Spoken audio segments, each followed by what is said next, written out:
This is Paper Mario, and this is Paper Mario: The Thousand-Year Door. And because of some questionable decisions by Nintendo in recent years, well, these two games can be categorized as classic Paper Mario. These two titles are timeless and have a lot of things going for them. Unique visual styles, memorable and interesting characters, fascinating landscapes, quirky scenarios, and hilarious over-the-top writing.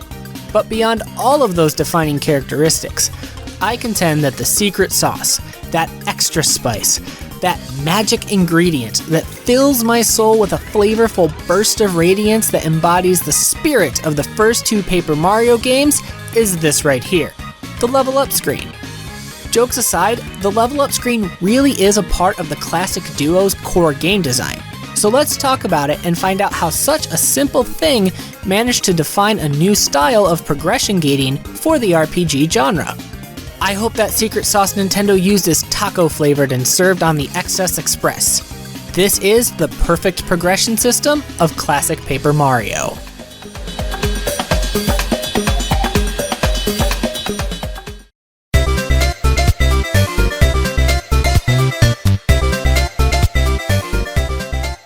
Classic Paper Mario, what a sight to behold in 2020.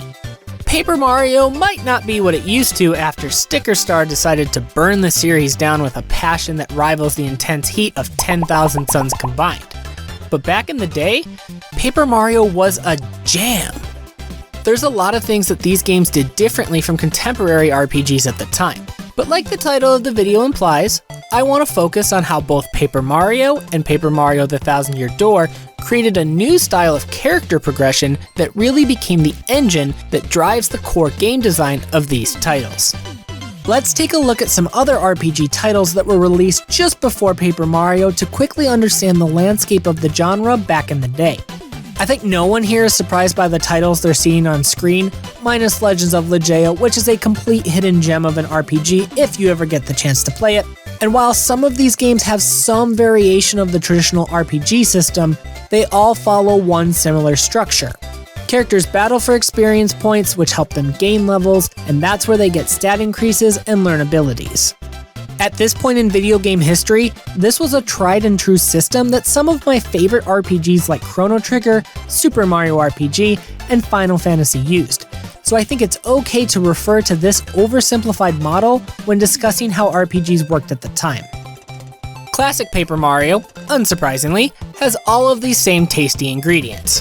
Health points that can't be fully depleted or else Mario will perish, flower points which work like magical resources that limit how many special moves Mario can perform in a battle, and experience points that Mario gains after defeating baddies that allow him to level up. There's also a third unique stat called badge points, but that's something that we'll get into in a little bit, so let's just acknowledge their existence for now. If we wrap up all of these ingredients as is, then we'll get a pretty solid taco out of it that we want. But Paper Mario throws a twist into the recipe that it uses to craft such a fine Mexican delicacy. Stick with me, guys, I am committed to this taco metaphor. Unlike most titles in the RPG genre, Mario does not get any predetermined stat upgrades or abilities at any point in either of the classic Paper Mario games. Instead, players have to choose at each level up which pool of resources they'd like to increase amongst the three main stats, and those will be the only stat increases Mario is going to get. The developers made sure not to typecast Mario into any specific role, but rather use this system to make him a completely blank slate that's fully flexible and customizable.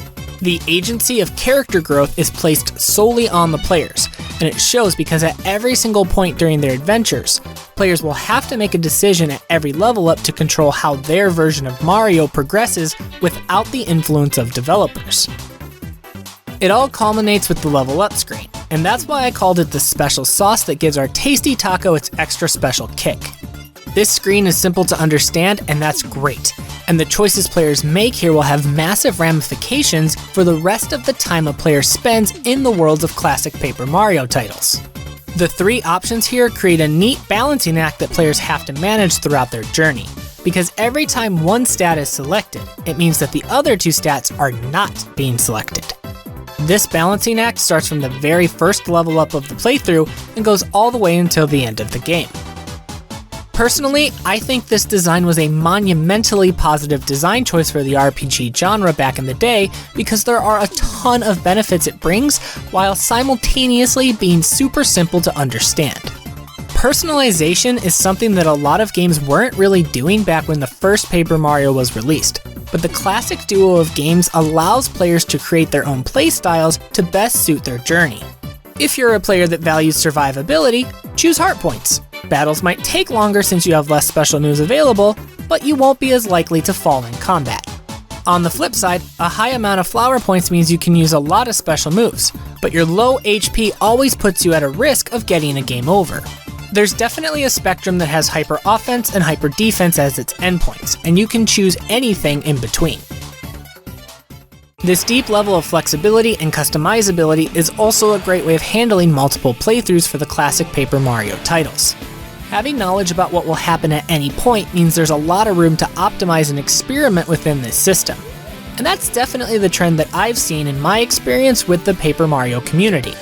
Most newer players who venture through a classic Paper Mario game for the first time will put emphasis on distributing their stats evenly, or will sometimes lean a little bit extra into building heart points for survivability. But veterans tend to focus more on promoting special moves on subsequent playthroughs. Another cool thing about the progression system's tolerance for flexibility that aids replayability is that there are built-in mechanisms for self-imposed challenge runs, and there are a lot of fantastic concepts and ideas out there. For me personally, my preferred build when playing a classic Paper Mario game is to go with low HP and high FP and BP, because I like to try and be hyper offensive while always having that tension of being in a relatively dangerous situation. Let's just hope I can hit those action commands to keep Mario alive. It seems like now is a good time to bring back badge points into the mix because something has definitely been missing from our delicious meal. I don't know about you guys, but when I get tacos, I have the tendency to fill up on way too many chips and salsa beforehand. And that's what badge points are in this metaphor. A foundational piece of the character progression experience that brings it all together and elevates the whole kit. Badge points, true to their name, allow Mario to equip wearable items called badges. Every badge requires a certain amount of points to wear, and as you can probably guess, the better the badge is, the more points are needed to use it. This is where the character progression system in classic Paper Mario gets deep, because badges serve as the only way to give Mario any abilities in the classic Paper Mario games. Well, technically, Mario can get some abilities with upgraded equipment in the Thousand-Year Door, but just for now, let's pretend those don't exist. The implementation of a system where abilities can be assigned based off of a metered resource means that there's actually a secondary balancing act that goes on when the level up screen is presented. Now, players aren't just choosing between defense and offense with heart points and flower points respectively. They are required to decide how deep Mario's pool of active and passive abilities will be throughout their adventure. Badges allow Mario to do a ton of different things, including executing new attacks, changing up stats, having certain status ailments, and they can allow him to perform different actions on the overworld. These skills bring tremendous value, but players are forced to decide just how valuable they really are on the level up screen compared to combat essentials. The badge system also feeds into the personalization and replayability benefits we've gone over too. Initially, players will only have access to a small pool of badges at the beginning of either classic Paper Mario game. And that's okay because it's a good way to come to grips with the system. But this system becomes powerful when there's a large amount of available badges, because Mario suddenly has a real sense of fluidity to him. Badges can be changed at any point during the entirety of the adventure, which means that Mario's abilities and skills can also be changed at any of these points. The only thing that stops players from wearing all the badges is how many badge points they have, and that amount is dictated by the choices that they make on the level up screen. This amount of player-controlled personalization is remarkable with near endless possibilities, and I'm struggling to think of another RPG that pulled off a system this dynamic with such a degree of simplicity. Nintendo and Intelligent Systems even threw in a couple of fail-safes to make sure that players could always beat a challenge no matter what. After all, the more possibilities a player has, the more things a developer needs to account for, but they did a wonderful job balancing classic Paper Mario. Instead of having exponential increases to the amount of experience Mario needs to level up, the game simply requires 100 star points every time. Enemies drop more or less of these guys based on what level Mario currently is at, and that prevents underleveling and overleveling. This restriction seemingly goes against the freedom that the leveling up system gives players, but I think the developers went this way because it allowed them to properly size up the pool of resources that Mario will have at any point in his journey. By contrast, Nintendo definitely can't control how players allocated their level ups, but they have a solution for that too. In both classic Paper Mario games, there's a character who will redistribute Mario's HP, FP, and BP only for a small fee. Everyone, meet this shady NPC character named Chet Rippo, and if you decide to use his services, he'll increase one stat while decreasing another. This is clever because it ensures that the amount of resources earned from level ups remain the same, but it provides players with a safety net in case their current build isn't cutting it. The best part is, Mr. Rippo's services are completely optional, and they're a brilliant way of contextualizing a failsafe while keeping the impressive flexibility of the character progression system intact. As we finish up here, I can't express how much I love the character progression system found in Paper Mario and Paper Mario: The Thousand-Year Door. I really, truly believe that it's one of the best examples of progression gating I've ever seen in the RPG genre, and I love how it's driven all by player choice with a simplicity that never even risks being complicated. I love how the badge system layers on top of it and creates a dynamic where any player can personalize their version of Mario and express their desired playstyle on their own adventure. To this day, I can go back and play either of these games and still have an experience that rivals my first playthrough because I know I can craft a unique and different way to play from any previous run-throughs. I'm off to get some tacos after committing to this terrible metaphor for the entire video, and hopefully it made you hungry and you'll grab some too.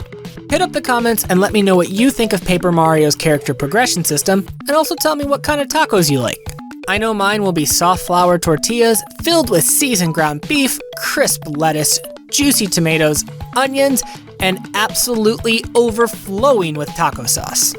Quick fun fact, I like taco sauce so much that my girlfriend for my birthday got me some neat keychain bottles that I can fill with taco sauce and take with me whenever we go to our favorite Mexican places. You can bet that my friends don't think it's socially awkward at all when I break it out. But hey, there's nothing better than great tacos made even more delicious with my favorite sauce, so I'm here for it. Go grab some and enjoy your tacos, everyone. Thank you so much for watching one of my videos. It means a lot to me that you're here, and if you enjoyed this video, please leave a like on it and subscribe to the channel so we can help it grow. I love making content on game design and Nintendo topics, but I do some other stuff too, like tier lists and personal stories. I'm on some social media platforms if you'd like to get to know me better, and the links for them will be in the video description. My name is Super, and like me, I hope you'll have the chance to be super today too.